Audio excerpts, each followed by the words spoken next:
welcome to another episode of Do Go On. My name is Dave Warnke, and as always, I'm here with Jess Perkins and Matt Stewart. G'day, Dave, you little legend. How you doing, mate? Good to see you. Oh, thanks. Howdy, Dave. Howdy, Jess.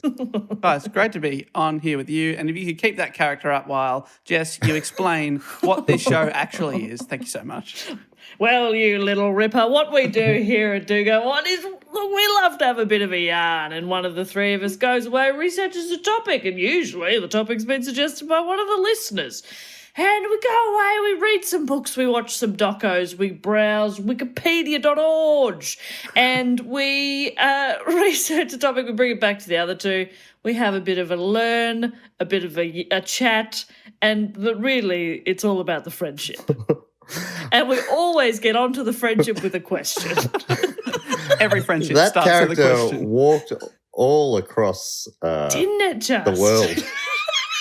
It felt like a Broden Kelly meets Hannah Gadsby to me. I thought Yes. there was a bit of Stu Dolman in there. Yes, I was about to say there was definitely a bit of stew. Didn't mean to go to any of those territories, but I went all. A tribute Yeah, to the it was a greats. walk around the world of Australian comedy. And I've got to say, what I was trying to go for was like middle-aged dad has bumped into an acquaintance at the shops. Which I think if you combine those three, I think that's what you get.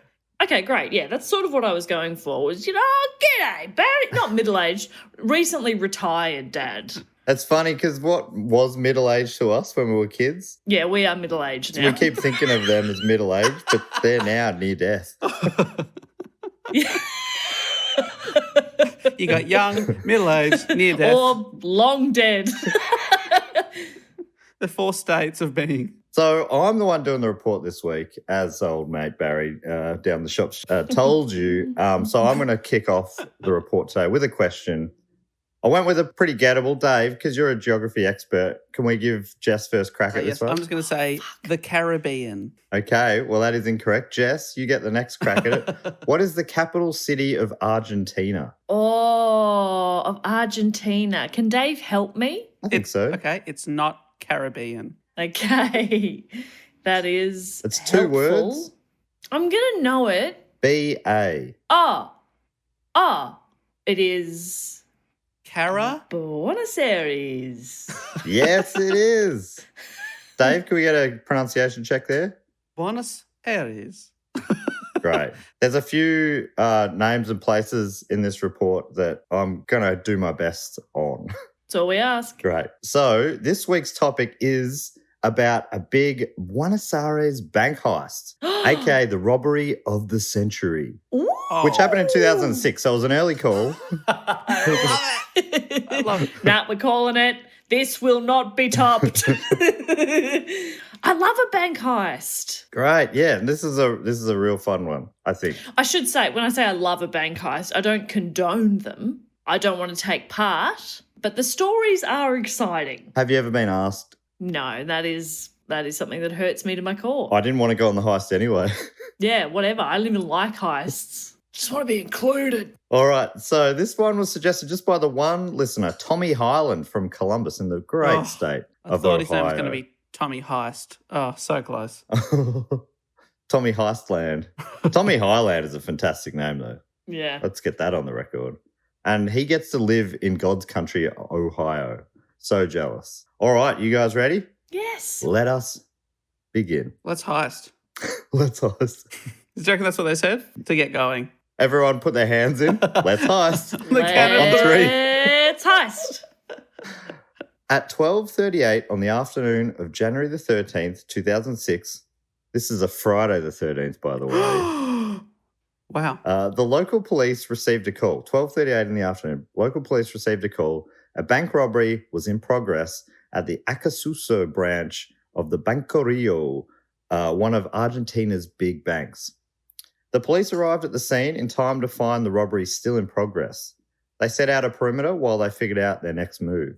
Soon, there was more than 100 cops surrounding the building. So they were taking it seriously. It was bang, it was on. Fully surrounded the building, a big ring perimeter around the outside. Soon, the bank's security guard was released. He was holding his gun, but the bullets had been removed by the robbers before they released him, which I think was smart. Yes. So you already know you're dealing with smart operators. But they said to him, Yeah. you can keep that. They gave him back his piece. Yeah, that's right. And maybe they're robbers, but they're not mean about it. Yeah. We'll take your bullets, but we won't take your gun.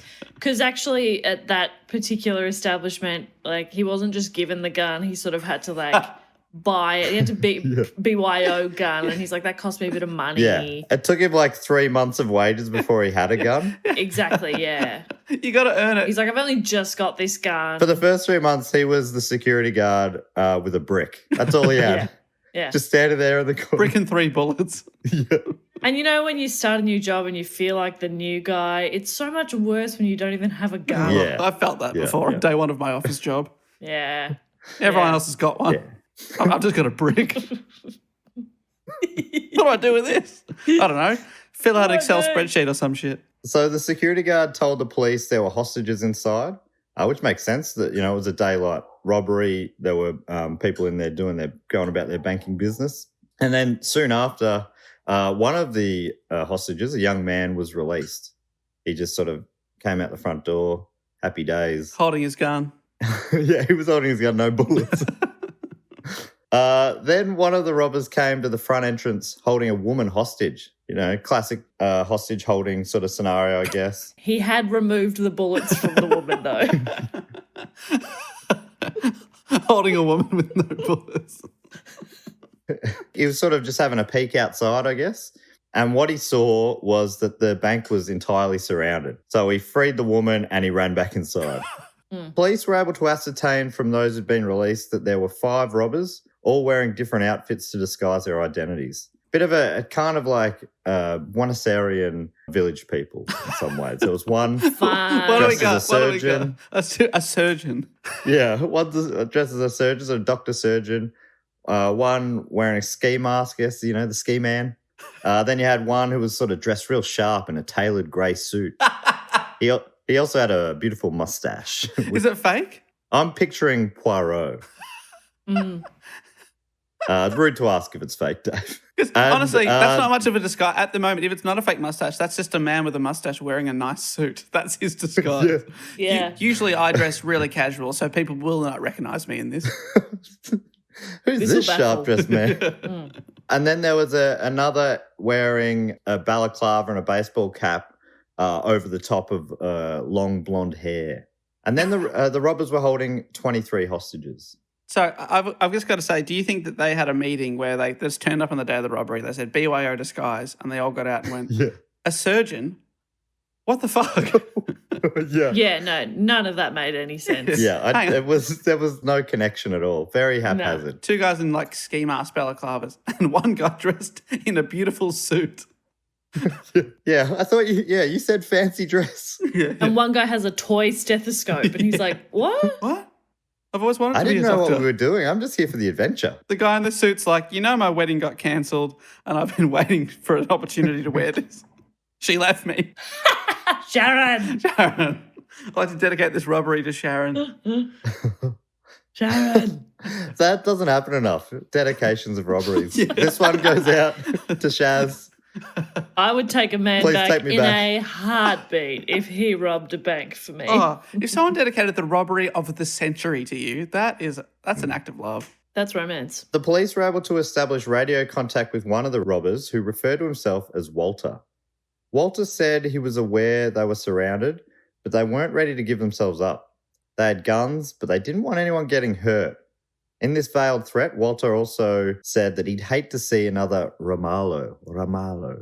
I'm not quite sure how to pronounce that. I looked up all these place names and names. I looked up pronunciation videos with mixed results, I got to tell you. You know when you find a pronunciation video and it's like 17 thumbs down, 2 thumbs up? You're like, well, I don't trust this now. The ratio. Yeah. So, but do we know what a Ramallo is? Yes. Well, according to Josh Dean, writing for GQ magazine, this guy, he wrote a beautiful piece, which I'll refer to a bit. This is what Dino said. This struck a nerve. The heist in the town of Ramallo was infamous in Argentina. 6 years earlier, 3 armed men had burst into a bank. The thieves held hostages and during an attempted escape, used them as shields. That's when things went sideways. Police opened fire, killing a robber and 2 hostages. Ooh. Ramallo was a national scandal, but what made it especially terrible is that the fiasco played out on live TV. Oh, nasty. Yeah, so everyone in Argentina is very aware of this, especially at this point. It's only a few years earlier. So the fact that the news teams were again at the scene filming live and the fresh memory of Romalo was playing in the police head, they were wary of forcing the issue with the robbers and instead played it very patiently. So they just set up their perimeter and sort of waited and tried to keep communicating. Back to Dean's article. For more than 6 hours, the nation was transfixed. The police had nicknamed Walter the man in the grey suit for obvious reasons. He was the guy in the grey suit. Oh, okay. He wasn't the surgeon. I love that as a nickname. It's so long. The man in the grey suit. But, I mean, he's the one that has a name. Nickname the others, but this is Walter. He's already given himself a nickname. That's right. He was instantly famous. The hostages, Walter said, were all being treated well, and the mood inside seemed oddly ebullient.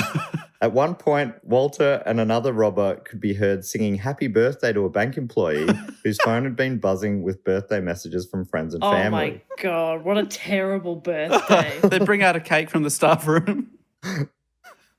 Yeah, we were going to have this later, but let's just chop it up now. You think it would be a bad birthday, Bob, to be involved in the robbery of the century? Exactly.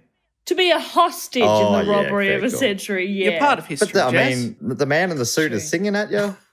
That's nice. I kind of feel like, in many ways, I'm already part of history. That's a good point. Okay. Know what I mean? Yeah, I hear that. So... Okay. Bet you feel pretty stupid there. Yeah, very. At 3:30 in the afternoon, Walter asked for pizzas. The hostages were hungry, he said. Then, only a few minutes later, Walter went silent. Oh, okay. They're hungry. They want pizzas. Yeah, this birthday's really turning around for me. Yeah, that's pretty good. I mean, do you reckon that they asked the birthday girl or boy their favourite flavour? Yeah, What do you sure. want? What do you want? A margarita, capriciosa? What are you feeling? It's your birthday. Your choice. Yeah, what do you feel? Barbecue chicken. Okay. Okay. Okay. All right, maybe we'll get a half and half. Because I don't think anybody else is going to eat that disgusting pizza, but... Yeah.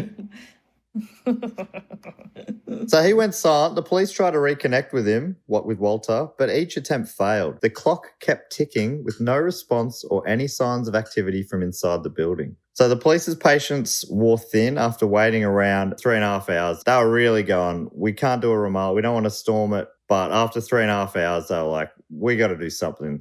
He's not picking up the phone. Let's move in. So according to Dean, finally a team of Special Forces officers took up position outside the bank. At 7 p.m, they burst inside. Wow. But there was no shootout, no commotion, and no sign of the thieves. What? The hostages were dispersed on 3 floors, the lobby level, a mezzanine space, and down in a basement conference room, which had been locked from the inside. They were all unharmed.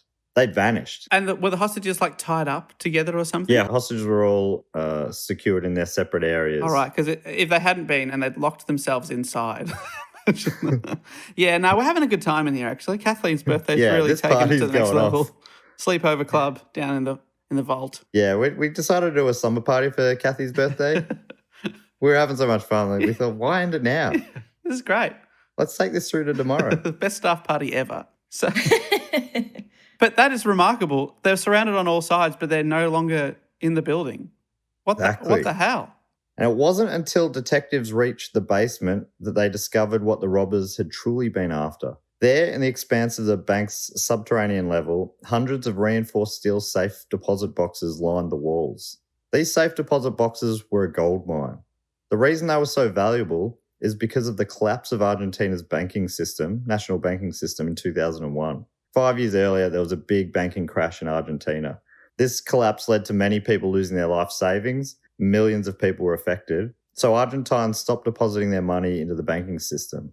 Instead, they started putting their valuables in safe deposit boxes, such as the 400 boxes at the Acassuso branch of the Banco Rio. With Acassuso being a well-to-do area, these boxes were chock full of riches. Whoa. So it's interesting, right? They don't trust the bank system, but they trust the bank to physically hold their stuff. Wow. Of the 400 boxes, 143 had been smashed open and emptied, but where the thieves and their haul had gone was a mystery. Police swept the building top to bottom, but could hardly find a trace of them. The bank only had 2 exits, and both had been surrounded by police throughout the siege. No windows had been broken, and the robbers weren't found hiding amongst the hostages. Just like that, they disappeared. Oh, man, this is so awesome. Yeah.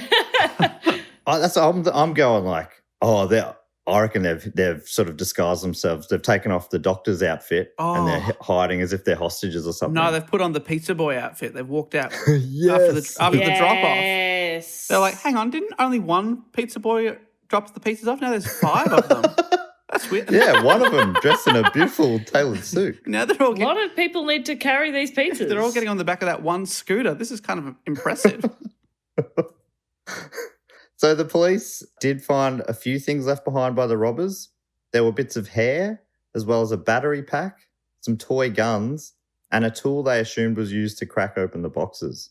They also found a note that read, I think it would have been written in Spanish, but the translation, "In a neighborhood of rich people, without weapons or grudges, it's just money, not love."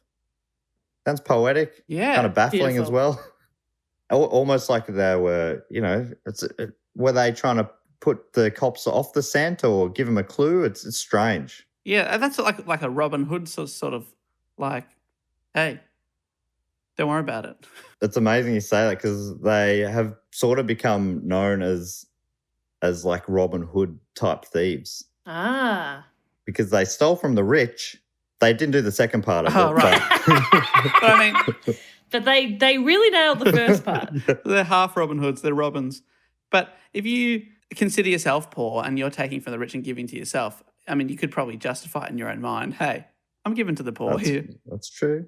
That is true. I mean, I wanted to be a surgeon, and the only way I could do that was by dressing up as one. So the nation was absolutely enthralled by the heist. I mean, they'd watched it for 6 hours live on TV.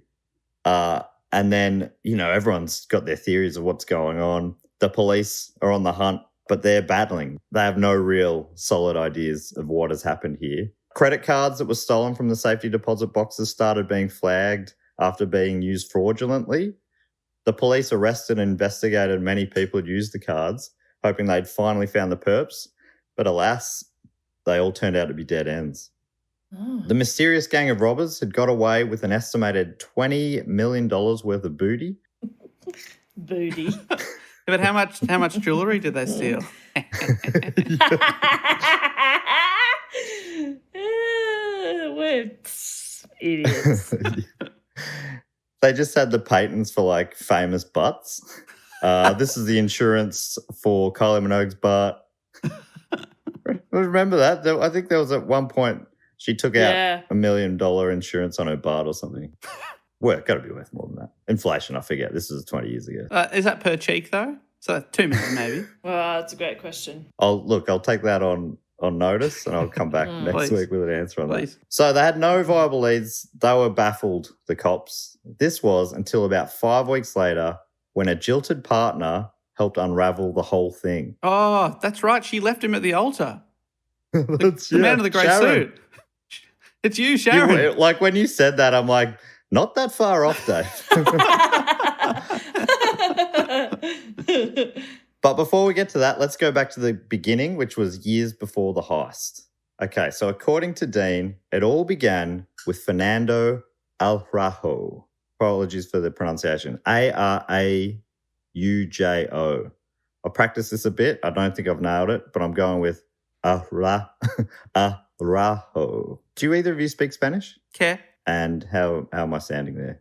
Nail it. I think that sounds beautiful. It's a beautiful language to hear it coming out of your mouth. It really is. Great. I mean, if you can come up with a nickname for this guy at some point. What's his name, Raph? His name is Fernando. Okay. Maybe I could just start calling him Fernando. Fernando. Love that. Beautiful name. All right, I'll try and remember just to call him Fernando. So it all began with Fernando Araujo. Fernando had a crazy idea, and he shared it with his friend Sebastian Garcia Bolster. Once you hear some of their names, you're going to be like, and one of them picked Walter? That's an amazing downgrade. So Fernando, he's got this crazy idea. He shared it with his friend Sebastian Garcia Bolster. This is still from Dean's article. This was a few years after the botched Ramallo heist had lodged itself in Fernando's brain. It would be crazy to rob a bank but not leave the way you entered, he mentioned to Bolster. Bolster had been friends with... Just out of nowhere? Does there happen to be one of that? Wouldn't it be crazy to leave a bank? That'd be wild. Not the way you came in? And the other guy's like, okay. Yeah, I guess. Wild thing to bring up out of the blue. But Bolster had been friends with Fernando since high school. They were now in their mid-30s. And he agreed. That did sound like a wild way to rob a bank. Yeah, man. Yeah. That does sound a bit weird. But he assumed it was just some lark. His pal smoked a lot of weed. So imagine he's coming up to him with some ideas like this every now and then. He's like, yeah, man. Cool. Yeah, for sure. That would be weird. Every idea. The two had grown up together in upper middle class homes in the northern suburbs. So your idea of the poor robbing the rich, it sounds like the kind of rich robbing the really rich. But anyway, they grew up in upper middle class homes in the north suburbs, but they were very different. Whereas Fernando pursued eccentric, occasionally illegal interests, Bolster was a law-abiding family man. He worked mostly at repairing small engines, motorcycles and jet skis and the like. But he was also a tinkerer. The kind of guy who sketches plans for a cheap home-built helicopter in his spare time. Sorry, you know that kind of guy? The kind of guy. Who the fuck is getting in somebody's home-built helicopter? Oh, you need to lift down the shops? Well, why don't you jump in the chopper? I'll fly you down. Get fucked. No. The kind of guy. Do you mean Leonardo da Vinci? Did they find that drawing that he's drawing? Who else is sketching a homemade helicopter? It's probably no coincidence that Fernando asked his mechanically minded friend about the heist. Bolster's skills would come in handy. Oh, though my Bolster God. didn't think much more about it. Did they use a home-built helicopter and they just didn't notice until leaving the roof? Oh, my God. No one thought to look up. What was that? Don't worry about it. Well, it doesn't sound like a helicopter. It sounds like someone dying. On the other hand, Fernando could think about nothing else. So Bolster's going, yeah, well, great idea. And he doesn't think about it again. Fernando is obsessed. Fuck. According to Dean, he was a free spirit and an artist. He'd gone through a breakup and was now cultivating various strains of high-grade marijuana. He ate sporadically, slept when he felt like it, and taught martial arts to pay the bills. There's a lot in this, isn't there? There's a lot happening. There's a lot going on. The kind of guy there. that teaches martial arts to pay the bills. He studied Eastern philosophy and was consumed with bank robberies, watching every possible film, TV show, and documentary he could find, searching for inspiration and also mistakes as he set out to architect the perfect heist. You'll like this, Dave. He listened to Mozart and Beethoven for creativity and also Bank Robber by The Clash for motivation. On repeat. Yeah. Daddy was a bank robber. Yeah, okay. Okay. Taking notes. Be a daddy. It's about being a non-violent bank robber too, right? So I guess. That's right. He never hurt nobody. Yeah. Oh, Dave. He was inspired. He spent a couple of years contemplating and planning before returning to Bolster with more concrete plans and some requests for technical help, suggesting that Bolster would be the Lucius Fox to his Batman. Who is Lucius Fox? He's the Morgan Freeman character in, I don't know which Batman iteration. Was that the one with Christian Bale? Yeah, I don't know. So you've got the butler who does butlering. Yes. And then you got Lucius Fox, he's sort of like what's the Bond version of the gadget guy? Oh, Q. Gadget woman. Q. Yeah, okay, I'm with you, yes. He was obviously more of a comic guy. Oh. Should be the Q to James Bond. And who's playing the butler? Yeah, who's Alfred? Oh. And who's the car? Yeah. Well, I guess the man in the grey suit is probably the closest to a butler.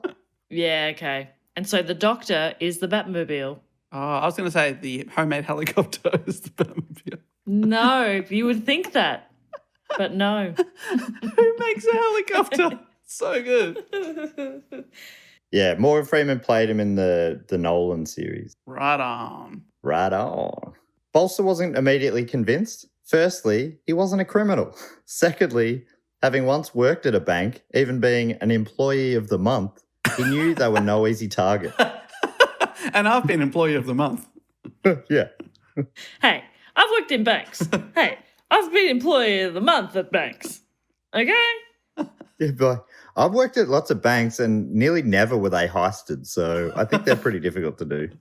On the other hand, he hated banks, having seen his father lose his life savings in the financial crash. So he's like, you know what? I wouldn't mind sticking it to the banks a little bit. He agreed to be involved on the proviso that there would be no violence and that they wouldn't use real guns. Fernando accepted these terms, and now the real plans began. But what were they? How did they make it happen? How do they do this? How do they go in the front door and disappear? Go in the front door, and you're in the bank, and someone walks in. One's got a balaclava. One's dressed as a surgeon. Another one in a grey suit. Everyone's thinking, "What the fuck is happening here?" Yeah. I think staff would go, we're about to be robbed. Yeah. If I was the staff there, I'd be like, surgeon's doing a little deposit.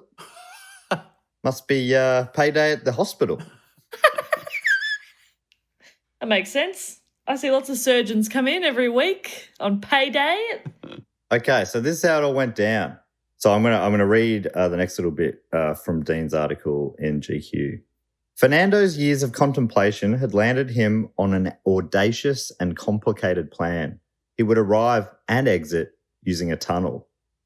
The suburbs of Buenos Aires were honeycombed with enormous storm tunnels that ran beneath the streets and drained to the river. He figured that all he needed to do was find one that could get him near the bank he had in mind and then dig upward. The idea began to take shape. Dig up. All you got to do is dig up. I love the use of the word honeycombed there. Oh, yeah, fantastic. Love that. Dean's got a real way with words. One obstacle vexed Fernando longer than others. How would he disable the alarm systems that protect the bank when the place is empty? The only viable solution ratcheted up the degree of difficulty. They'd have to go in during a workday when alarms weren't a factor. The alarms are the big roadblock, so he's like, they don't use alarms when they're open. Let's rob them in the daylight. Right, but I mean, Okay. Pretty smart. Yeah, but okay. Pretty smart. Yeah. Just want to point It's out pretty that smart. the alarm, when it goes off, cops arrive and surround the building. When you do it during the daylight, cops arrive and surround the building. So what's the difference there? Dave. Oh my God, Dave, you are so dumb. Dave, are you listening? Dave. I'm listening. So through the day, there are no alarms on. Oh, okay. Yeah. Oh my God, I can't believe I had to Thanks, explain that to Jess. you. I'm so glad you're here. God, it's like he just doesn't listen to men. I don't understand. But when the alarm goes off, what happens? Dave, the alarm won't go off. They're going in the day, Dave. They're going in the day, Dave. There's no alarm. I'm so sorry, listeners. He's normally not this slow. God. Lockdown's really getting to him. He's losing it. If even I'm getting it before you, Honestly. something's not right. Yeah, I'm feeling that too.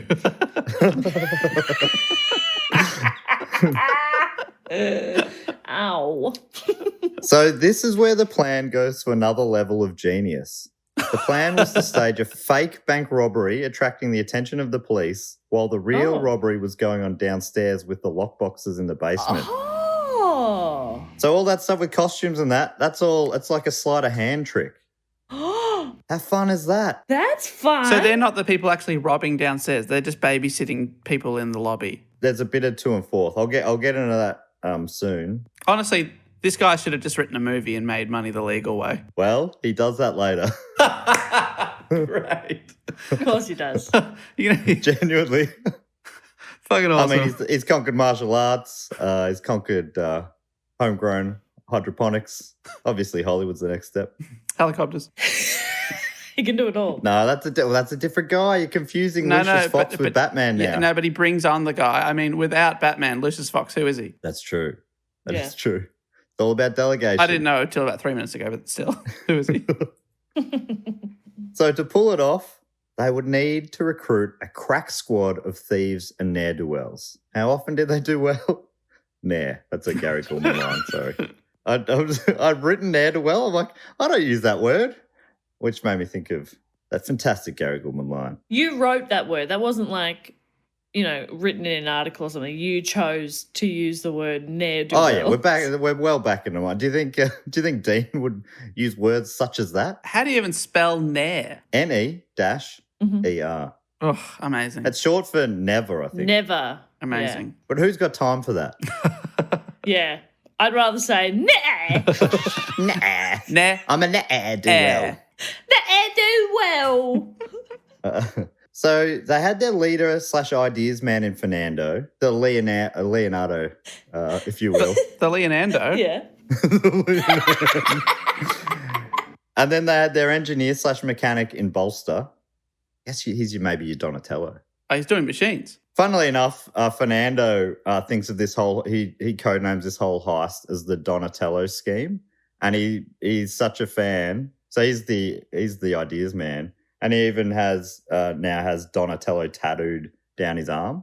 And is that named after the Ninja Turtle or the sculptor? Yes. Okay. The Ninja Turtle. Okay. Just to put you into his head. Right.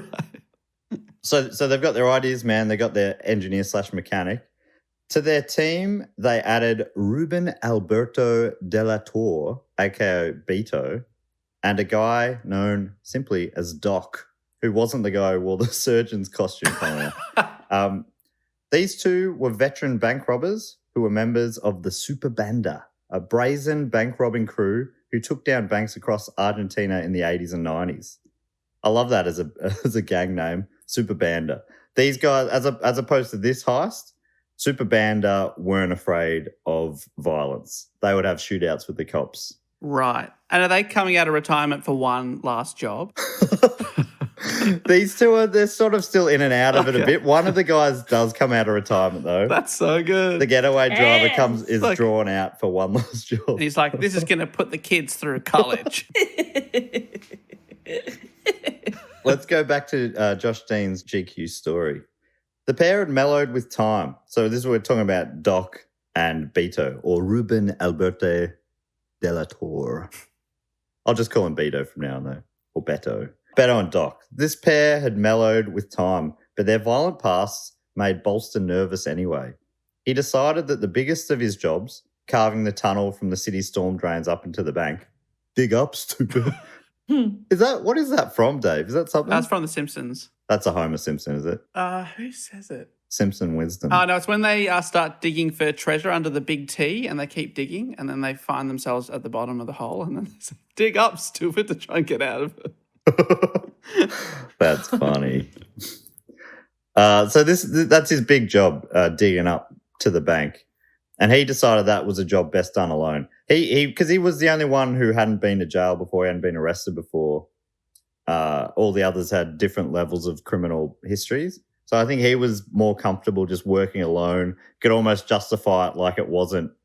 He was just working on a little project, not necessarily involved in a massive crime. A massive, potentially violent crime. Yes. So for months, Bolster would drive his truck down to Peru Beach at night, parking near the spot where the city's huge drain tunnel emptied into the Rio de la Plata.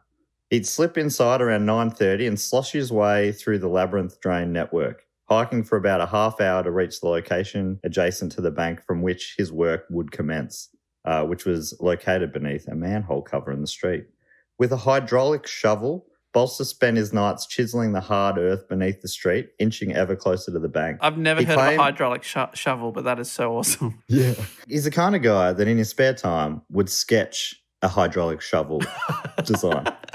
That's the kind of guy just to put you in his mind, paint a little picture there. To sketch a little picture of the man. He's the kind of man who would sketch a little picture. He claims that his wife never questioned his nocturnal absence. Apparently, she just assumed that he had a mistress. He's certainly not going to be involved in some huge crime, probably just having an affair. I won't even ask him about it. Either way, I don't care. Yeah. Sign of a healthy relationship, though. Whatever. He's out of the house, so I'm happy. I thought it was a bit strange that he kept taking the hydraulic shovel to his mistress's house, but hey, no judging, whatever you're into. Yeah, whatever they're up to, none of my business.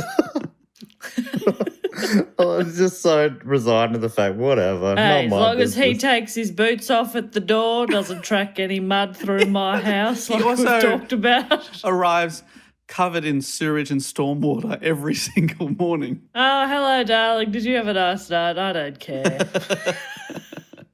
You want a cuppa? Coffee's in the pot. This is still from Dean's article. Problems arose and problems were solved. For instance, what is the proper angle for a tunnel that runs to the bank's foundation many meters above? Misjudged by even a little, and you could end up in an old lady's basement. See, that's the kind of imagery that Dean's writing imbues. Mm-hmm. See, if I was writing that, I might have said, I wouldn't have put a face to the I would have said, you might dig up into the wrong spot. Mm-hmm. But he said, imagine if it was an old lady's basement. Yeah. And that makes you think even more. Imagine if it was a serial killer's basement. Fucking hell. That'd be worse, wouldn't it? Imagine if it was an old lady who was a serial killer. Oh, my God. But she's like, oh, hello, would you like a bicky? And you're The tea and bicky killer. What a sweet old lady. And then she's like, stab, stab, stab, stab. Imagine. Dean goes on. The answer, of course, was just math. Bolster knew he could calculate the precise angle if he had lengths for two sides of the triangle, the vertical distance from the street to the floor of the canal below, and the horizontal distance that the tunnel would travel to reach the exterior wall of the bank. What's the maths with sides and stuff? Is that geometry? Yeah, just doing a bit of geo. Algebra. Geometry. Geo. Please don't yell at your iPod, mathematicians. Trying to work It's out one of them. The hypotenuse. So the first measurement was simple to obtain. Fernando rode his bike one night to the bank and found a storm drain through which he fed a string with weight tied to one end. When it clanged on the canal floor, he had his triangle's height. Bang. Easy. One side done. Beautiful. The next one was a little trickier, the horizontal distance. But he had an idea. There was that manhole cover in the street directly above the spot where his tunnel would begin. He'd measure from there to the wall of the Banco Rio, but he knew he couldn't just show up using a measuring tape to size up a bank without arousing some suspicion. That's smart. Someone else might just rock up and go, anyway, just measuring up for a heist. Not him. No. He's that good. He is that good. So he measured the... I quite like how he did it, though. I hope this was in the movie. I did watch a bit of the movie. If you're in Australia... The movie that's made about these events, which I'll talk about a little bit later, is currently free to watch on SBS On Demand. Oh, I love On Demand. It's the best streaming app, I reckon. So good. So good. There'll be a link to that in the show notes. It's up online in Australia till the end of the year. So he measured the circumference. This is how he did it. He measured the circumference of his bike tire and then late one night walked his bike from the manhole cover to the wall of the bank as inconspicuously as possible, counting each full rotation by watching the air valve as the tire rolled. Yeah, that's smart, right? That's really clever. You don't look sus just walking a bike, and he's just quietly measuring it at the same time. So it was 37.5 rotations, or about 185 feet. Bolster did the math. The tunnel should be 69 degrees. Nice. Nice. Did you ever in primary school have trundle wheels, which are those... Yes. Those I wheels remember in primary school going for a trundle around the school neighbourhood. So it's like a wheel on the end of a stick, and as it rotates, it clicks every time you cover a meter. So he just made his own. I mean, he sketched up a homemade trundle wheel. What a guy. Sorry, Dave. I mean, my primary school or my schools had them to measure out, like athletics tracks and stuff. Did you just have one as a toy? Yeah, for sure. I was measuring stuff. I was trying to work out the angle so I could break into the canteen at night. Yeah. I had one to measure the size of my dick. How many clicks? Match. It was quite a few clicks. But quite a few clicks. It turns out it was broken. Yeah. Click, click, click, click. Now, how do we do like a fraction of a click? I didn't quite get around to a click, but let's round up. One full click. So what's that, a meter? Whoa. Okay. Jeez. That's probably, There you I go. guess that's about it. The meter. It must be broken. It's got to be at least 2 meters, surely. The amount of time and effort was starting to add up, as was the actual costs of tools and supplies needed for all the prep work. Fernando sold his car to help finance it. He's got about $5,000 to invest there. But as they kept burning through cash, they realized they needed some outside investment. Enter an associate of Doc, renowned Uruguayan thief, Luis Mario Vitet Solanes. As well as the cash, Vitet also had a specific set of skills. and a bunch of experience in this particular field. This guy, what a backstory this is. All right. This is from Dean again. He was a specialist in exotic entries, having been the famous Spider-Man of Buenos Aires. He was once known as a thief. His nickname was the Spider-Man of Buenos Aires. That's so awesome. So good. That's good. Back in the 90s and early 2000s, a slimmer Vitet scaled buildings in order to rob apartments. Until he was caught, he had a grand old time frustrating cops while supporting his voracious booze and coke habits. When Fernando reached out, Vitet had been semi-retired from crime. Oh, he's back. He had a nice home and a comfortable life. But once a thief, always a thief. This was too sweet to pass up, and he invested about $100,000 in the operation. So they've got a new member. So now what are they up to? They're now a team of 5. Bolster's next big issue was figuring out how to open the safe deposit boxes. So he'd sort of figured out how to get in. He was almost done with his tunneling and all that sort of stuff. Once he was in, how do we crack these, they're tough safe deposit boxes. How do we crack them open? And he's like, I can definitely do it. I just need to have one to practice on. But they didn't know what brand they were. They didn't know the make or whatever. So Fernando rented a box at a different Banco Rio branch. Once he had access, he was able to figure out the model and then order it from the manufacturer for Bolster to practice on. Right, so you can just order a safety deposit box for your house. Yeah, I get. He probably ordered it under a fake business name or something, but yeah. Amazing. So now Bolster got to work designing his safety box cracker. Probably did a little sketch. He ruled out using explosives as the noise would be heard on the main floor of the bank and beyond, which wouldn't be ideal. Probably give the game away that something else is going on. He went through a few other options before landing on building a custom jackhammer, which he dubbed the power cannon. That's awesome. He built it in a way that it could be assembled and disassembled quickly, making it easy to transport in and out of the bank. The last major piece of planning was how to make their escape through the storm drains. As they were going to need to be lugging their haul of cash and jewelry, they decided on using inflatable boats. Oh, so good. One of the issues that they foresaw was that the boats, now full of loot, would be heavy and drag in the shallow canal. With all that heavy booty. So Fernando was really good at foreseeing issues, and Bolster was so good at solving the problems. They were a really great team.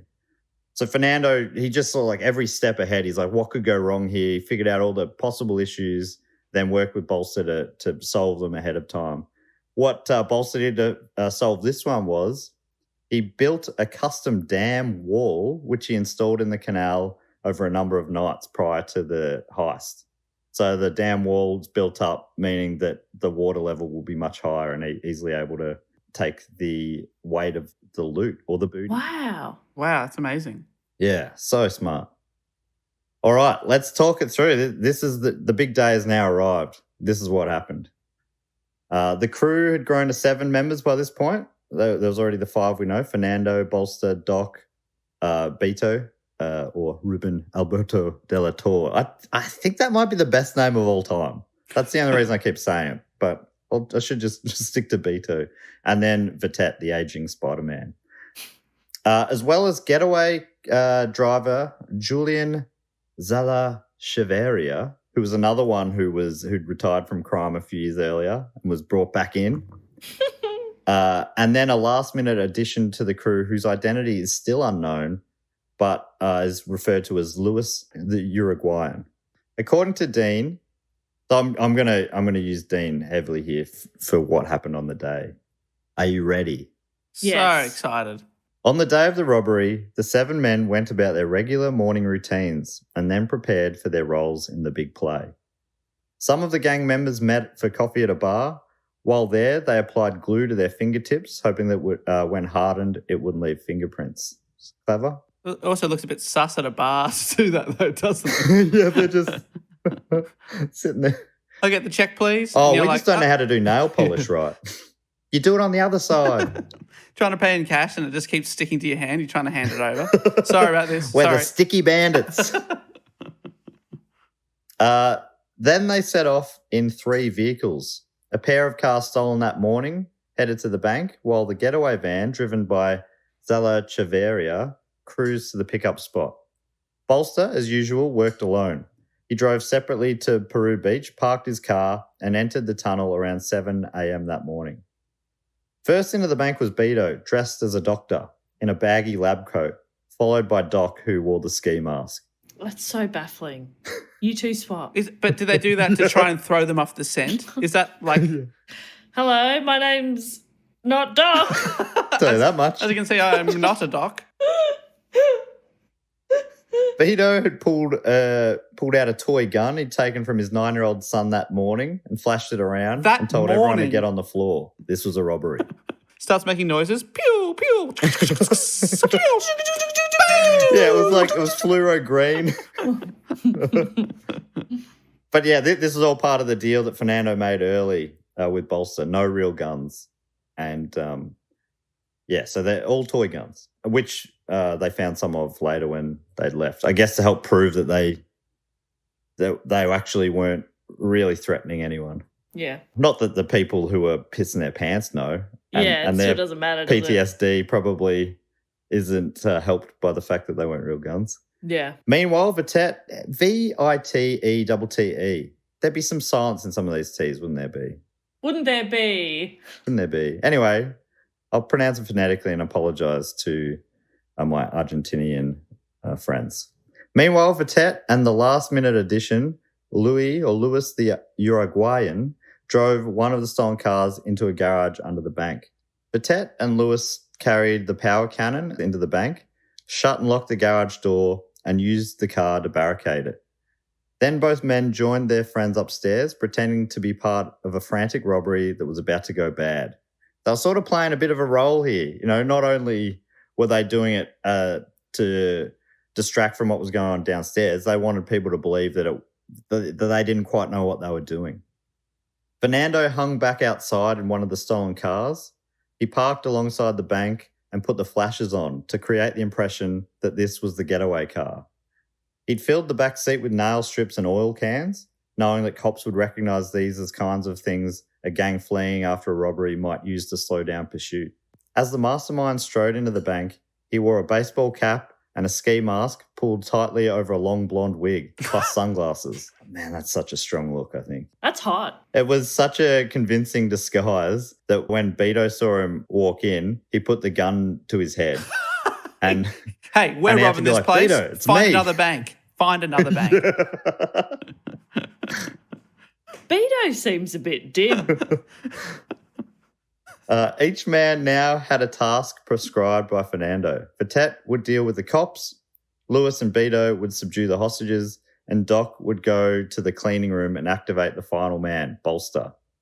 So Bolster, who was later known as the engineer in the media, which is a pretty fun nickname, had been sitting there in the dark waiting patiently at the terminus of the tunnel he dug, separated from the basement now by just a thin wall.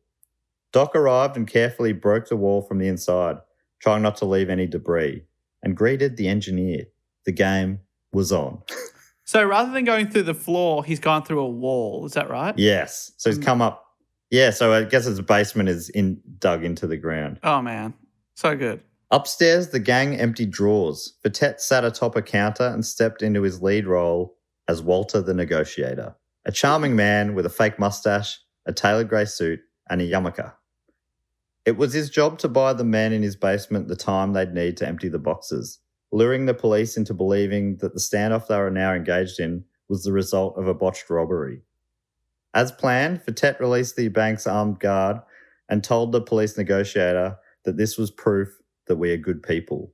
The actual motivation, though, to free the guard was that Fernando didn't want a single real gun inside the bank because someone might use it. They quickly released the security guard unbeknownst to everyone else. Right, that's why they told him, hey, that's take the only the gun, real gun. Take this gun with you. Yes, they didn't want to keep it would make more sense that they'd hold on to the gun, an extra weapon, but that's the reason why.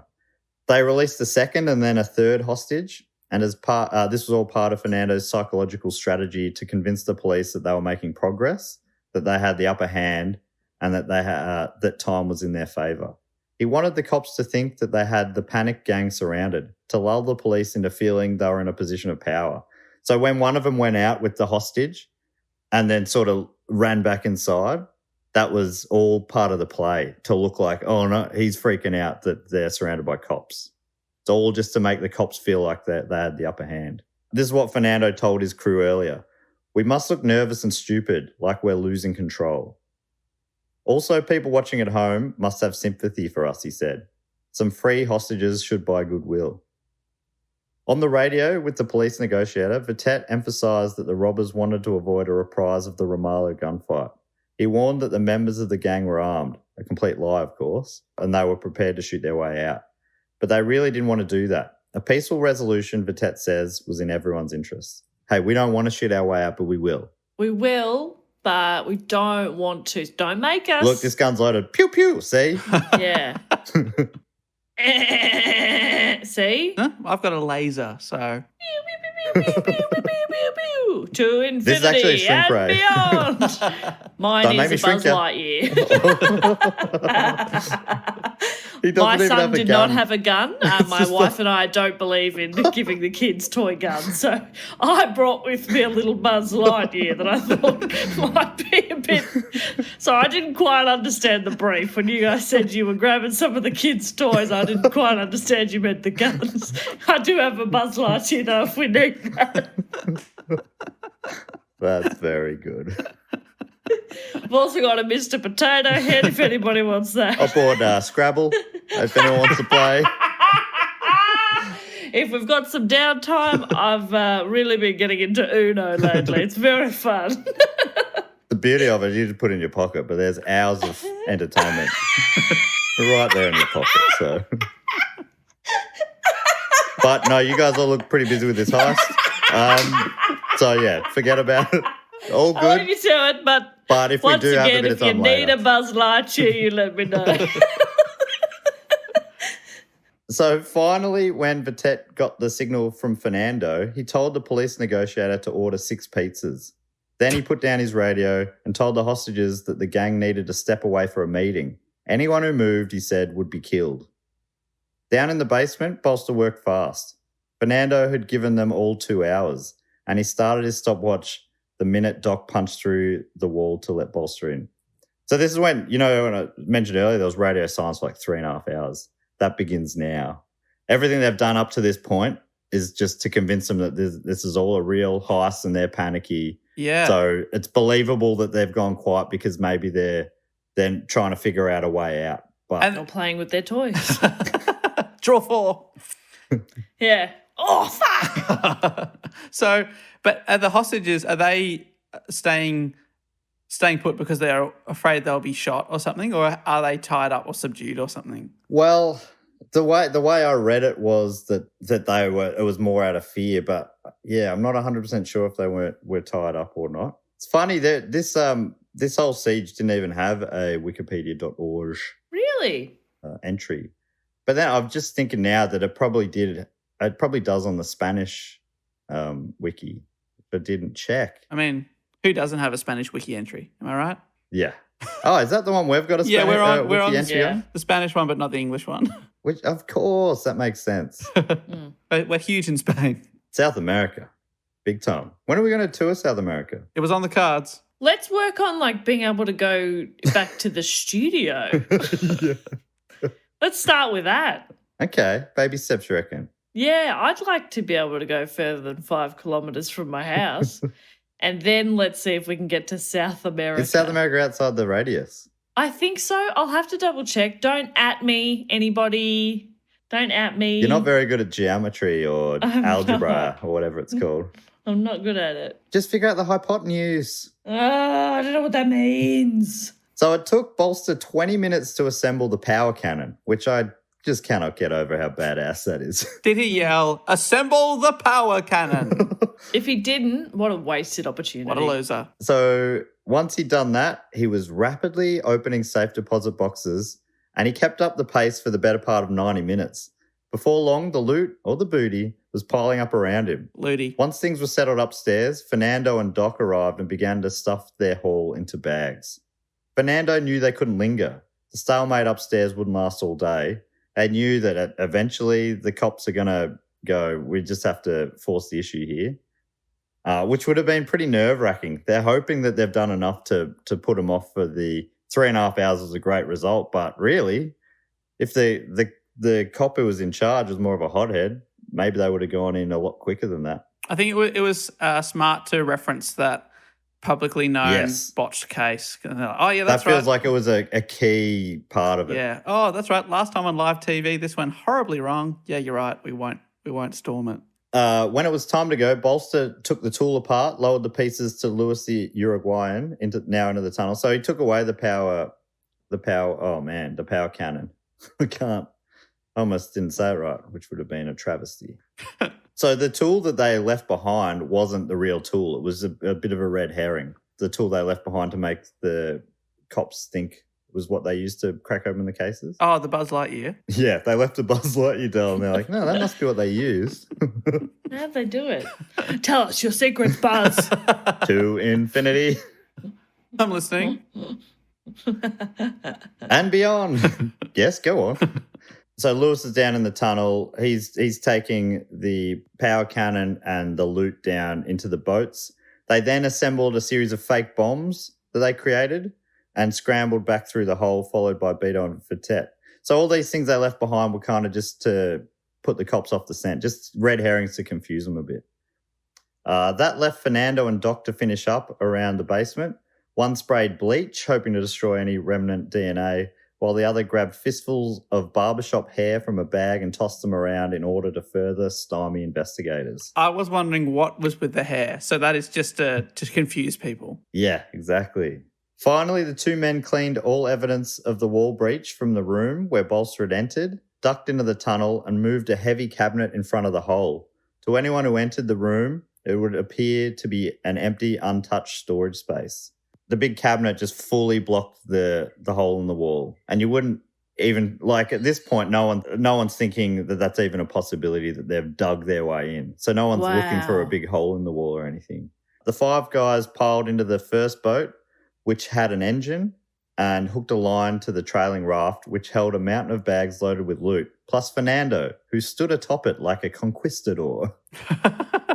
Not everything went perfectly. The engine wouldn't start, and Bolster was too exhausted to argue with whoever kept yanking the starter, which flooded the motor, which would have been so frustrating for Bolster. I do machines. That's my thing. Engines, that's not how they work. Flooding it doesn't help. But Fernando had planned for everything, planned for the case of the engine failing, and brought oars, which he handed out to the men. So they were able to paddle their way out, which was a lot easier because a dam wall had been built and they were in much deeper water than they otherwise would have been. So genius. It was about 10 blocks to the passage where they ditched the boats and climbed up a ladder into an elevated side channel that led to the getaway van. The men took turns hoisting up the bags using a pulley system Bolster installed a few days before. Then he pulled up the ladder, leaving no sign this channel of the dozens along the pitch-black canal had been the escape route. Oh, The boats abandoned below just floated off. that is so cool. Wow. This is straight out of a movie. It is. Yeah. It's amazing. And they chose to go up the canals where it got darker and murkier rather than because they're like, if they find the hole, they're all going to assume we've gone out to where the canals meet the sea. So they go, it's going to be much harder to trace us in the other direction. So went that's why just they further underneath the city and then just got exactly. out. Oh, that's so cool. Because I was imagining the whole time that they're going back out to that hole, like you said. Yeah. So good. When the Special Forces team finally stormed the bank, the 7 bandits watched it on TV while counting cash and eating pizza. They got pizza. Yeah, so it wasn't even a tight thing. They'd made it out with plenty of time. They thought they were watching it live, but the TV stations put it on a 30-minute delay because the cops are like, you can't play it live because they're probably watching it in there and that'll tip them off. Oh, yeah. So they were thinking they were outsmarting the robbers, which is pretty cute. It just actually, in a way, it was convenient for the robbers because it did mean that their pizza could deliver in time. Yeah, they could watch the whole thing whilst drinking beer and eating pizza. A day later, Bolster gathered all the credit cards they had found in the safe deposit boxes and scattered them around various storm drains in the area, all of them far from the actual exit point the gang used. This evidence forced cops to case the wrong blocks and also created dozens of bogus leads, because every time a stolen card was used by someone who'd found one, the police had to dispatch detectives to open an investigation. Their forces and energy were diluted, Bolster recalled later. Our advantage was huge. Another genius element to me. Yeah. So just an amazingly planned heist, fit for a film. And like we already discussed, yes, it was made into a film last year called The Heist of the Century, a comedy thriller. And it became one of the most successful homegrown films in Argentina's film history. Yeah, it was nominated for awards. And like I say, if you're in Australia, you probably watch it wherever you are. I don't know where you track it down elsewhere. Maybe if you've got an Express VPN, you could watch it on SBS from anywhere in the world. I don't know if that's even a thing. I don't know. No idea. I'm just saying words. I don't know if they make sense or not. They just came into my head and I said them out loud. So you're probably wondering, how were they busted? I mentioned earlier it was a jilted lover. And yes, it was. But which one of the 7? Which one's jilted lover do you think it was? Fernando. Wasn't Fernando. It was Beto. Oh, He arrived home no. after the heist with his share of the loot. But he later found some of it missing and argued with his wife over it. Apparently, Beto often had extramarital affairs, and when his wife Alicia believed he was leaving her for another woman, she contacted the police. So he was driving away. He says he wasn't leaving her. He was just out on a drive with his girlfriend. He wasn't leaving his wife. He was just out on an affair date. That's all. And the other lady who thought the guy who does engines was having an affair, she was just happy about that he was out. She didn't care. Yeah, that's right. Quite a difference. Oh, you're not having an affair? Oh, God, Ah. I'm just glad he's got... Well, all right then. Oh, well, I guess I'll take $3 million. All right. Because he was the only one that wasn't really a criminal. So it would have been the last thing on her mind that's what he'd be up to. And his family was pretty disappointed in him when it came out because they were all sort of upstanding members of the community. And they're like, the Bolsters aren't criminals. But also, he's the smartest guy around. It's amazing what he's done. Yes. You got to give him credit for something. Without him, none of this could have happened. I mean, obviously, Fernando, the brains of the operation, that key partnership was so important. It feels like maybe most of the others were probably replaceable, but those two, hey, look, I don't want to sell the others short. The getaway driver probably was a real good driver. So Alicia, Beto's wife, was able to ID Fernando, Bolster, Vitet, and Zella Chavarria as she'd seen them preparing for the heist in her garage. As Doc and Lewis had never come to her house, they weren't ID'd by her and were never charged with a crime. And never will be, actually, because the statute of limitations has passed. Oh, wow. So they got away with it. 2 of the 7 got away with it, yeah. Beto was sentenced to 15 years in prison in 2010, but was released on probation in 2014. In a 2015 interview, Alicia said that she never intended to get the others in trouble, only her unfaithful husband Beto. I don't know why she ID'd all the others then, but... Yeah, how do you think IDing them wouldn't get them in trouble? Yeah, I'm not sure. I don't know why I'm mad at her. I mean, at the end of the day, she did the right thing. Beto remains angry at his wife for dobbing him in, but concedes if they hadn't been busted, there'd be no infamy or books or movies about the events. There's been a lot of books. I think maybe 4 or 5 of the gang members have released their own book or are in the process of it. There's so many versions of this story, all probably making them seem slightly cooler, I guess. Of course. I was the real mastermind. Yeah. And do you say it was only 4 years in jail for him? Yeah, that's right.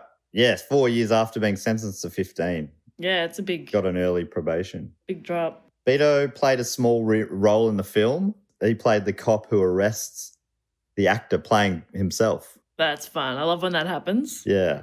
So Fernando, who I'll mention how he finished up a little bit later, but he wrote the first script. It got punched up by actual writers, I think, but he wrote the original script. And he was hoping to get all 7 members bit parts. Not everyone was keen, though. But yeah, a few of them ended up in the film, which is kind of fun. Only a small fraction of the stolen goods were recovered after the arrests.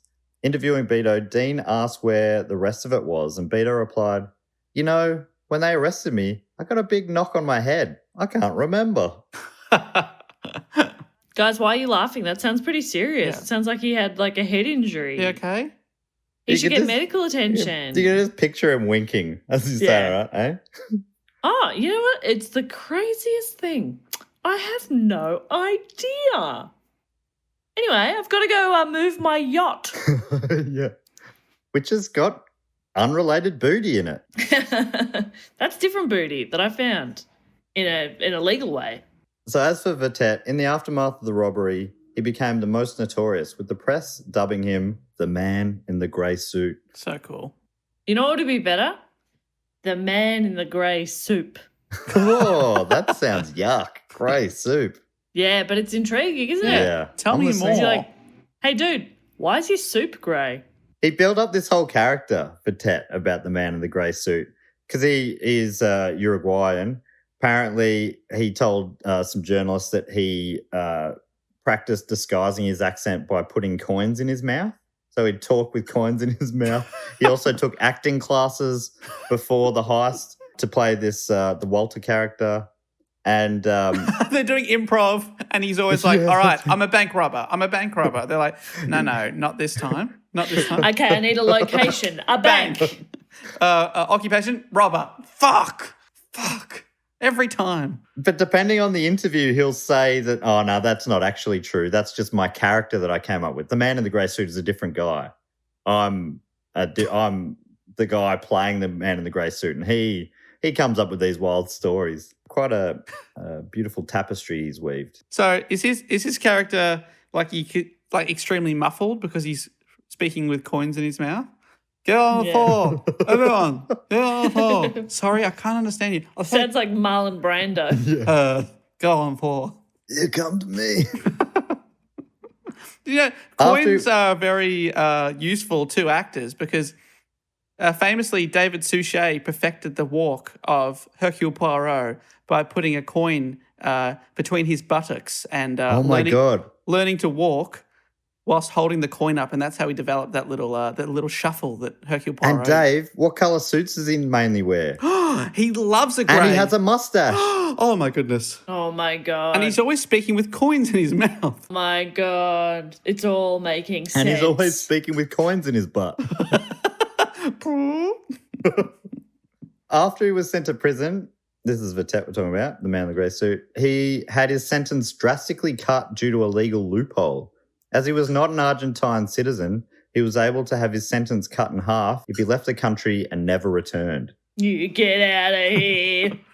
Go on, shoot. It's a funny loophole because on the one hand, you're like, oh, that makes sense. You know, it lessens pressure on your own prison system. But on the other hand, you're going, hey, come over here, do some crimes. You'll only get half sentences. In 2013, after serving 4 years, he was deported to Uruguay, where he married and opened a jewelry store. As of last year, 6 years after his release, Vitette had not returned to jail, making it his longest stretch of freedom since he was a teenager. Just a guy who was in and out of jail, sort of doing that cycle of crime since he was quite young. But it sounds like he's made a real go of it now back home in Uruguay. The getaway driver, Zalo Chavarria, was completing his final year of law school in Buenos Aires University in 2020. He keeps a relatively low profile, but the heist is so famous in Argentina that even his law professors asked to pose in selfies with him. Despite keeping a lower profile than other members of the gang, he's still proud of the heist, describing it as a work of art, which a lot of them do. They all seem they're like, and I kind of agree with them. It's just like it's so perfect. Yeah. Bolster received the shortest sentence. He didn't publicly confess to his involvement until after the statute of limitations had expired.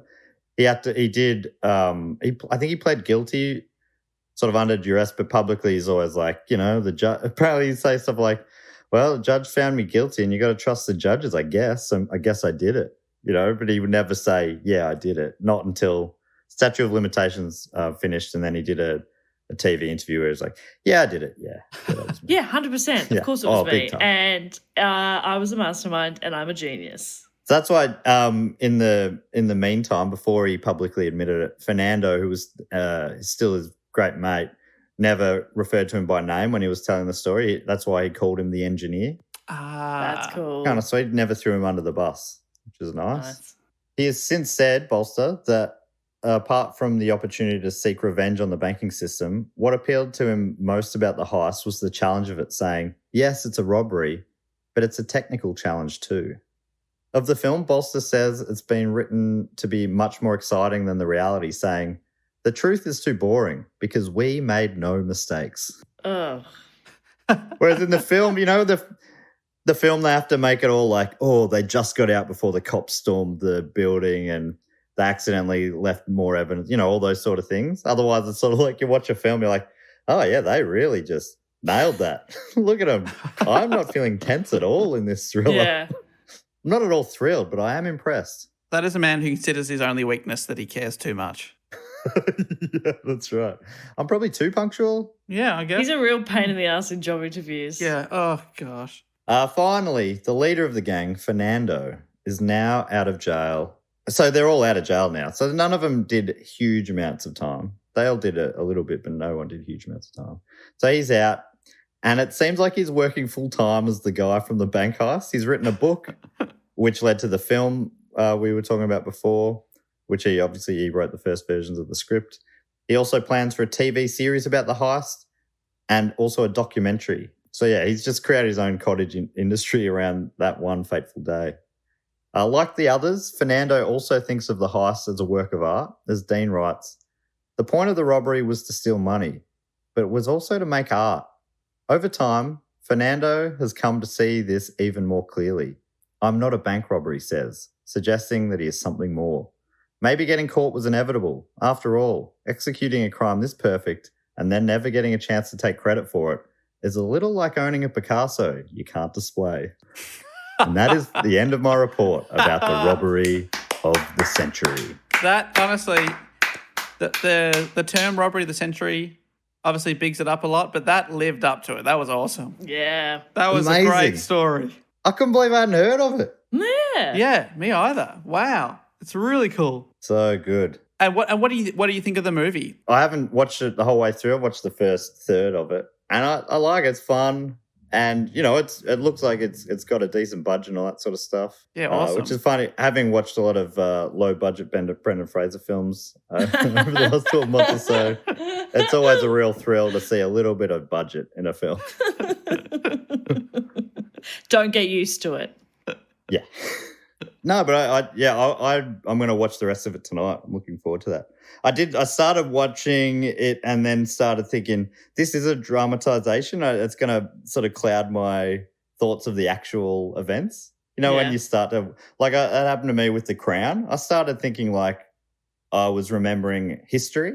Like, there's no way anyone knew the conversation between Porky and Elizabeth, or whatever their names are. What was it? Her boyfriend's name? Porgy or something like that. Doesn't matter. I'm not up to that bit. You haven't got up to Porgy? No. Possibly because I've made him up. Queen Elizabeth's boyfriend, Porgy. Wow. So ridiculous now that you say that. Never heard of him, actually. Honestly, that's big news. You don't have to Queen Elizabeth's boyfriend, Porgy.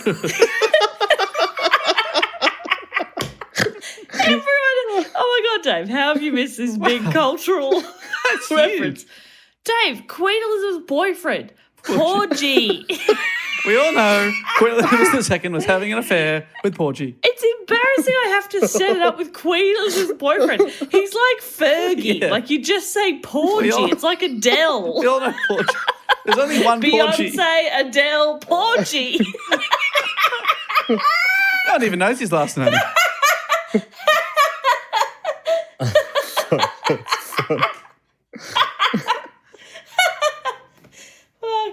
Oh, that's so good. Well, now it's time for everybody's favourite part of the show, and that is the fact, quote, or question. And I believe it has a little jingle that goes something like this. Fact, quote, or question. Ding. And yes, I always remember that ding. You may have noticed there's just two voices here. We are doing Matt's parts as well. He's been called away to a pressing engagement. He had to rewatch The Crown. He's fucked off. He had to fact check himself about Porgy/Porchy. So he's going to rewatch the entire series and get back to us.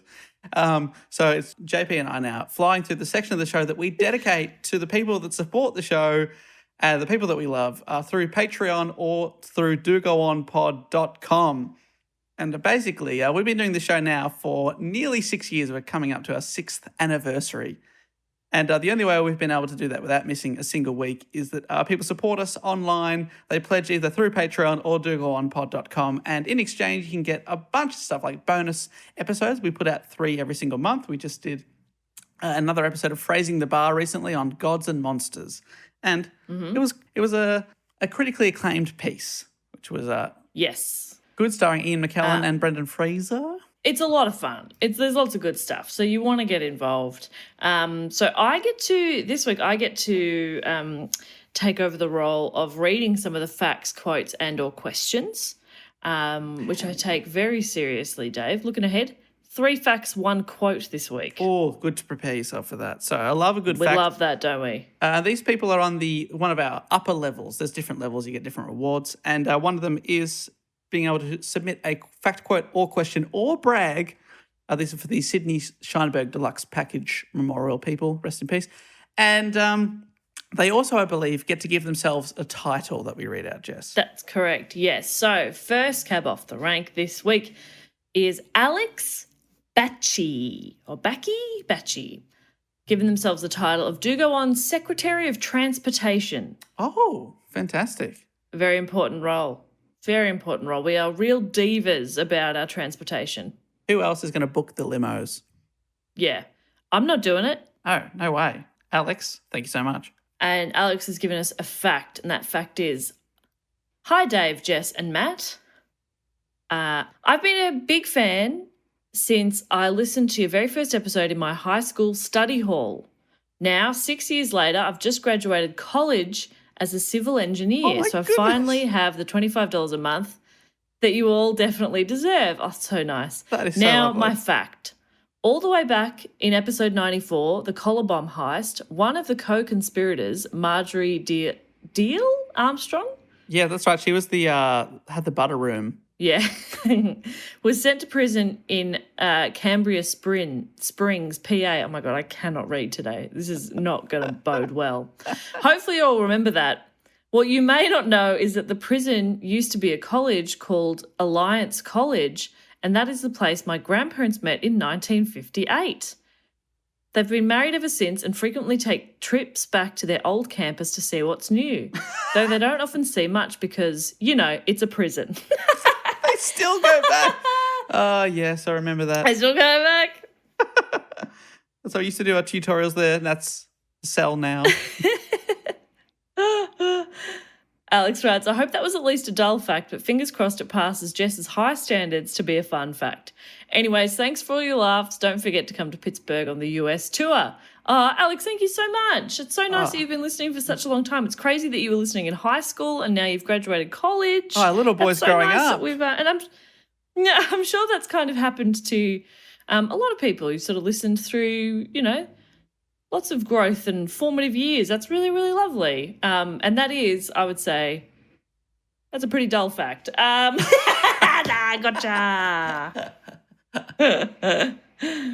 Thank you so much. Next, we have Michael DeRizzi, and Michael's given himself the title of Chop Chop Dance Connoisseur.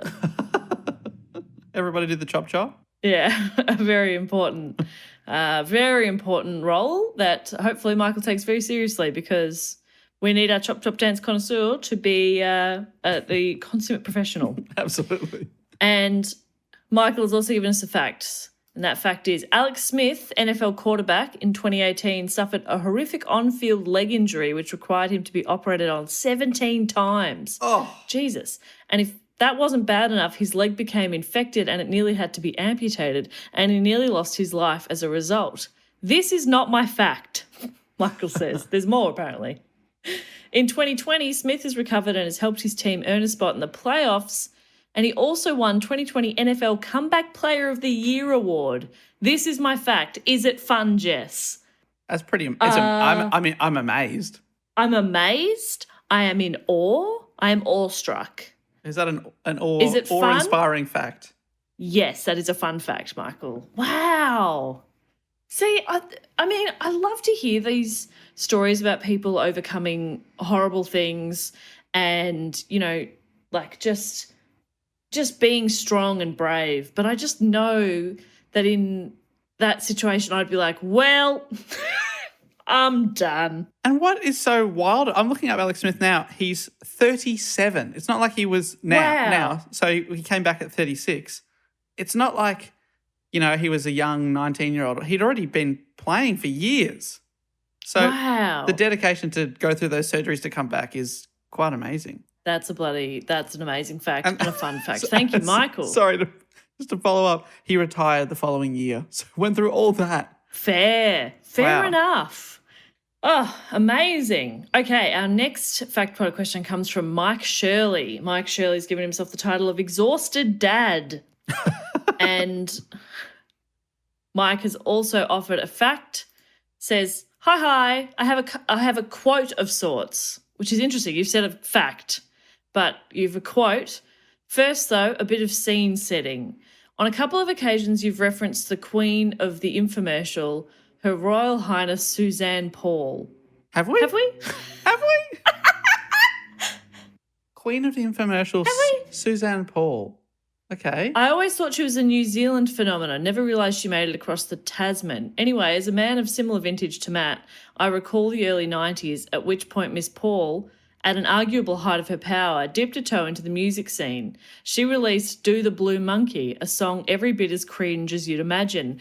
Maybe this is something that Matt would remember because he's 400 years old. And on the one episode he's not here for the fact quote or question, us two tiny little babies, we don't know. I've never heard of it. Anyway, so to quote the chorus, it says, get down, get funky, everybody do the blue monkey. I love it. That's good. To be fair, most of the lyrics are quotes from her early period infomercials. Deathworth's a look on YouTube and maybe even a Primates mini report. Maybe not. That's it. Love your work. And living in constant hope of a New Zealand live show one day. Travel bubble willing. Stay safe, Mike. Thank you so much, Mike. Thanks, Mike. We really actually do hope to get over there. We really do. Yeah, that was genuinely, and we've said it before, we said it fairly recently, that was a plan that we had last year, and then, yeah, obviously things didn't quite go that way, and it looks like it might be a little while before we can, but, you know, we would absolutely love to. And finally for this week, another fact quote or question from Sophie Shooter, who has given herself the title of Group Mum, and in brackets says, eat your veggies, drink your juice, and wash your butt. The big three. The big three. She's given us a quote, and just having a bit of a look, it looks like she's tried to really test Matt with like a tongue twister, but it's not him, it's me. So I'll have a go. Here we go. Betty bought a bit of butter, but the bit of butter Betty bought was bitter. So Betty bought a better bit of butter, but to make the bitter butter better. That was really good. That's not too bad. I stumbled a little bit at the end, that last bit, to make the bit about butter better, but otherwise, pretty good. She said, sorry, Matt, I had to test you with this one. My sister and I used to have competitions to see who could say it faster. We were so cool. Betty bought a bit of butter, but the butter Betty bought was bitter, so Betty bought a bit of butter to make the bitter butter better. Not bad. I love it. Sophie, I will try to remember to make Matt say that. But thank you so much to Sophie, Mike, Michael, and Alex. If you want to give us a fact, quote, or question, you can head to patreon.com/DoGoOnPod and sign up to the Sydney Scheinberg Deluxe Rest in Peace Memorial level. And you can also, submit a fact, quote, or question. But Dave, that brings us to another very important and special time of the podcast where we thank some other members, some other people who support the show. I'm stalling as I scroll. So you want to talk? You usually come up with a bit of a game to thank these beautiful people. We give them a shout out and then assign them a name or something like that. Any ideas on the back of Matt's fantastic report? What about what they dress up as when they rob a bank? What colour their suit is? Yeah, no, that's good. That's good. They're all in different colours. It's like the Wiggles robbing a bank. What they dress up as. I think that'd be fun. Okay, great. Would you like to kick things off? I would love to. I would love to thank from Killarney Heights in New South Wales. I would love to thank Brianna Golby. Brianna Golby, who is dressed as A caveman. Yes, and nobody's sus on that. Yeah, it's like Nobody's okay. like, why is a caveman in the bank? Like they've like also like holding like a stereotypical club. And Club, it's like, yeah. Yeah, it's like what's going on? No, I'm just here to withdraw money from my account. Nothing to see here. She's like filthy.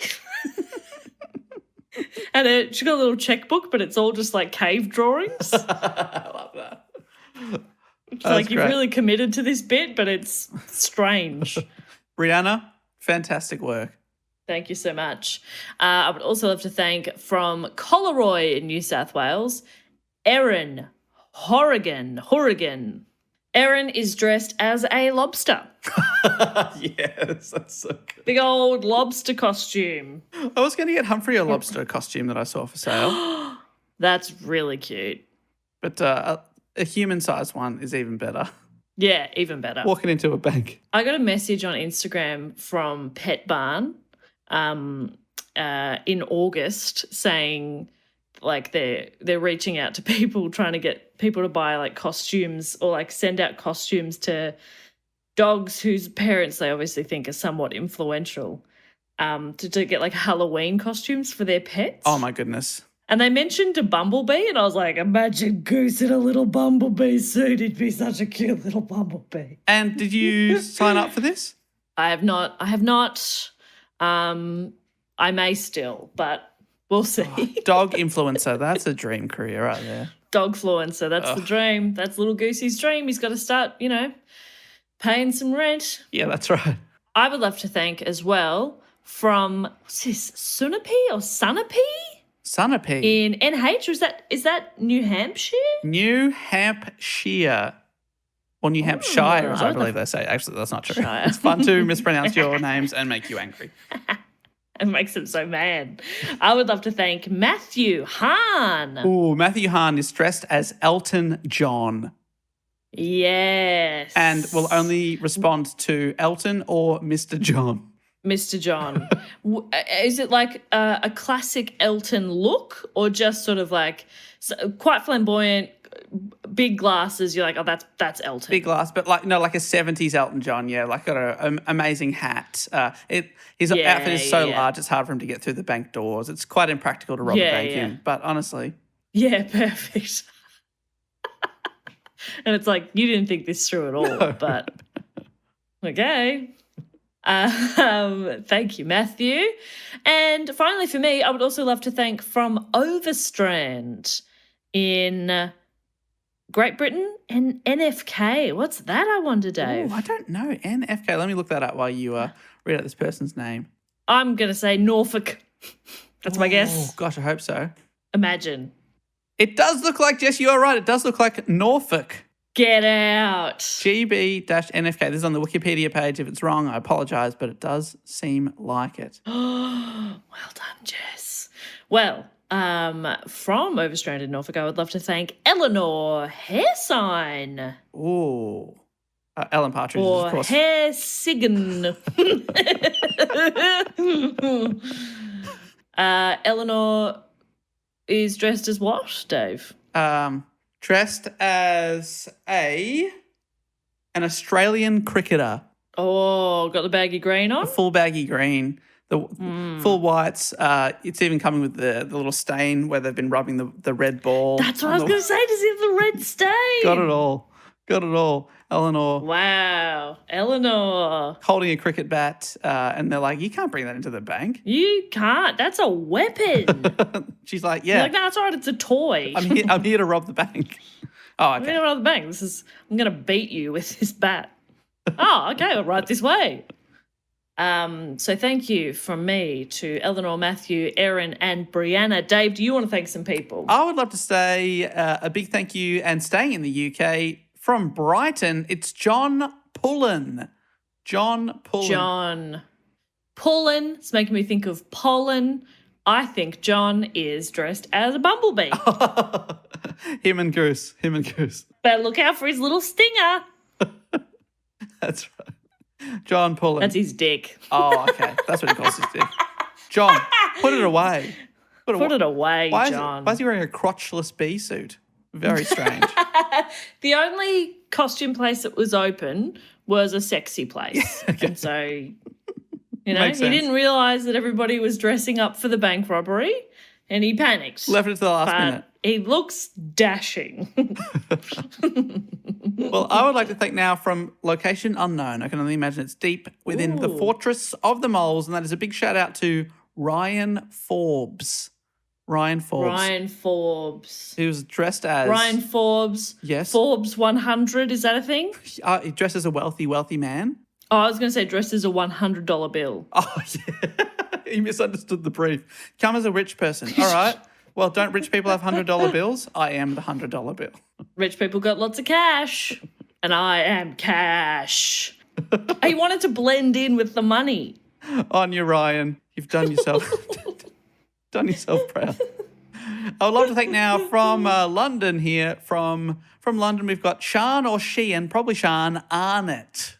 Oh, Arnott. Arnott's Bickies. Yes. What's your favourite Arnott biscuit? Oh, it's got to be a Monte Carlo. Oh, okay. All right. Well, Okay, what would you have said? well, Arnott's do shapes. But is it a biscuit? That's more of a cracker, isn't it? Mm. So a biscuit, I would say probably a shortbread cream or a Oof. teddy bear biscuit. Okay. Dressed as a teddy bear. Dressed as a teddy I bear, like big that. teddy bear. Big teddy. And then he could just be like, I'm a delivery, I'm a gift, I'm a Valentine's Day gift. Or like birthday or whatever. Oh, so sweet, so amazing. Stick 'em up. Yeah, Pow, pulls- pow, pow, pow, pow. Two fake guns. Yeah. Sian Arnott, thank you so much for your support. And finally, I would like to thank from Dublin, a beautiful place that we've been. And I believe you can now watch our tour video, in fact, that is up now on our YouTube channel, youtube.com/DoGoOnPod. We just released a 20 to 30-minute video that sort of traced our tour across England, Scotland, and Ireland a couple of years back, and that's now live, so go check that out. But I wonder if they're at our gig from Dublin, Marcus Rasmussen. Marcus Rasmussen. Marcus. What about, I remember at the time, it was very Christmassy when we were there, and Marcus might be dressed as a giant Christmas tree. Oh, that's good. That's good. And then everybody's sort of in a nice festive kind of mood. Nobody's suspicious of a Christmas tree, are they? They're like, a Christmas Yeah. tree is never going to rob this bank. Oh my God, the Christmas tree is robbing this bank. Honestly, it's the perfect outfit. The perfect outfit. So thank you very much to Marcus, Sian, Ryan, John, Eleanor, Matthew, Erin, and Brianna. We very much appreciate you. And Dave, that leaves us only one other thing that we have to do. That we get to do Exactly. today. And that is, of course, check to see if there's any entrance for the Triptych Club, people that have been on the shout-out level or above for 3 consecutive years. They get a second shout-out as well as lifetime entry to our very exclusive club. That's right. And there are a few shout-outs for today. There are 1, 2, 3, 4, 5 for you today, Dave. So I'm going to read them to you, and you can essentially what we normally do is Matt is usually sort of there. He's allowing entry into this exclusive club, but not exclusive in the way that it's sort of like we're not mean about it. You know, like it's for you, but it's not like we're not, hoity-toity. It's just, you know, we're like a cool exclusive club. We usually have like cocktails and a band, Dave. Have you booked a band for this week? Yes, I've actually kept it local to Argentina, and we are having the Argentinian ska band from the 80s who've won a Grammy Award for Best Latin Rock or Alternative Album, and that is Los Fabulosos Cadillacs. Oh, I absolutely love ska. Love it. Beautiful. Oh, I nailed can't it. wait. And we usually also have like drink specials. I don't really know how I could make it bank heist themed. Maybe I will lock all of these snacks inside a safe, and you have to you have to break the snacks out I love it. before you can eat them. There's a little puzzle involved. I will be very hungry. I'm terrible at puzzles. Yeah, me too. That's why I never want to do an escape room or anything. Ugh, God, I'm worried I'll I'll die in there. Yeah. We both think we're going to die. No, thank you. If anybody ever asks you, hey, Dave, we're thinking of like arranging a surprise for Jess, do you think she'd like an escape room? No. Okay. I'll try and remember that. And vice versa. I now know. And the other thing that we do is that Dave sort of serves as a hype man for everybody who enters into the Triptych Club. I am going to read the names. Dave's going to hype you up. I'm going to hype him up. It's just going to be a big old hype fest. Joining us this week, surname unknown, but from Sydney, Australia, James. Ooh, ain't nothing lames about James. Yes, Dave. Woo! From Hamilton in New South Wales, we've got Chloe Warren. Move over, Alexander Hamilton, and welcome, Chloe Warren. Yeah, get out of here, Alexander Hamilton. From London in Great Britain, we have Ian Landman. Ooh, I'm on Landman, more like Fundin. Yes, very good. Choose your favourite there, Ian. Choose your favourite. From Chatswood in New South Wales, we've got Hannah Hitchcock. Ooh, I hope this night goes off without a cock. Oh, instead of Hitchcock. You would have expected me to say without a hitch. Okay, without a hitch. It was a little bit of a joke there. No, honestly, that was on me. That was on me. That was very funny. I missed it. That's on me. I'm so sorry. Very good stuff. And finally, from Indianapolis, I would love to welcome in Kevin Mcnulty. Ooh, I'm in 7th Kevin tonight. David. Woo! He's done it, ladies and gentlemen. He has done it. Thank you, everybody. Thank you to Kevin, Hannah, Ian, Chloe, and James, and welcome to the Triptych Club. Now you're in, you can never leave. So, but it's pretty comfy. It's enjoy. pretty comfy. Yeah, it's cozy. It's got everything you'd need, and anything that it doesn't have, let us know, and we'll get it for you. It's fine. We'll order in. We're allowed to leave. Except your friends or family. Yeah. But thank you so much. Is there anything else that we have to that we need to mention, Dave? I think that might be about it, apart from the fact if you want to join those beautiful people that we just read out their names, you can go to patreon.com/dogoonpod or just to dogoonpod.com. And also on dogoonpod.com, there are links to our Facebook, Instagram, and Twitter. You can suggest a topic. We'll give you a shout-out if we choose your topic. Obviously, this one today, it feels like it was more obscure because it didn't even have an English Wikipedia page. But then there was so much in a story like that. So if you're from a place like Argentina that we don't cover as often on the show and you've got a cool local story, we'd love to hear about it. So dogoonpod.com is the place to do that. And, also you can drop us an email, dogoonpod@gmail.com. But I think that's pretty much it, right? Yeah, I think so. So all that leaves us to do is let you know that we love you. And until next week, Dave will say... Goodbye! Laters! Bye! I had to do Matt's laters for him. Normally he would say it, but he couldn't, so I said it. I think you get it.